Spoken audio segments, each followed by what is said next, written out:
Goeiemôre almal en welkom by vandag se skaakles. Vandag gaan ons kyk na die beweging van die kasteel.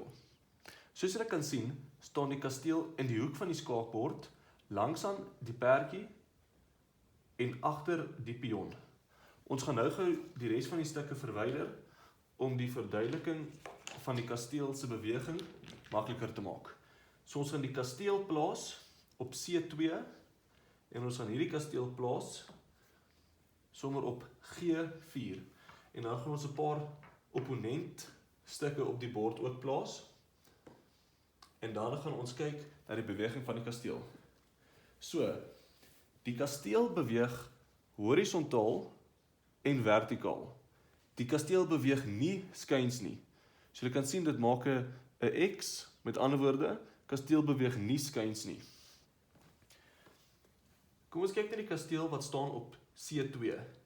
Hierdie kasteel mag ondertoe beweeg, of boontoe, of links, of regs. As julle sien, die kasteel mag hierdie kant toe beweeg, of hierdie kant toe, maar nie skuins nie. Die kasteel wat staan op G4, mag hierdie 3 blokkies ondertoe beweeg, of die 1 blokkie regs, of hierdie 3 blokkies links. Let wel, hy mag nie verder as hierdie pion beweeg nie, want die pion is klaar op hierdie blokkie, en 'n kasteel mag nie, of enige skaakstuk mag nie op 'n ander blokkie staan, waarop daar klaar 'n ander stuk geplaas is nie. Die kasteel kan ook 1 blokkie boontoe beweeg. Belangrik om te onthou, is dat 'n kasteel mag nie bo oor 'n ander stuk spring nie. So die kasteel wat staan hierso, mag nie bo oor die pion spring en byvoorbeeld op daai blokkie gaan staan nie. Dit mag nie gebeur nie. Met die afvat van 'n opponent se stuk, bly die konsep van beweging presies dieselfde.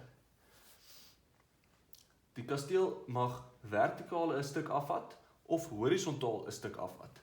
So die kasteel wat hierso staan, mag die pion afvat wat daar staan. Hoekom? Want dit is vertikaal boontoe. So die kasteel het net 2 blokkies boontoe beweeg om die pion af te vat. Die kasteel mag wel nie bo oor die pion spring om byvoorbeeld die biskop af te vat nie. Hoekom? Want 'n kasteel mag nie bo oor 'n ander stuk spring nie.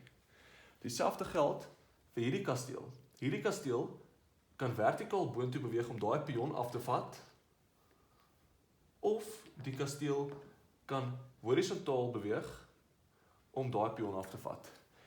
En dit is die beweging van 'n kasteel. Wees geseënd en mag die voorspoed jou verveel.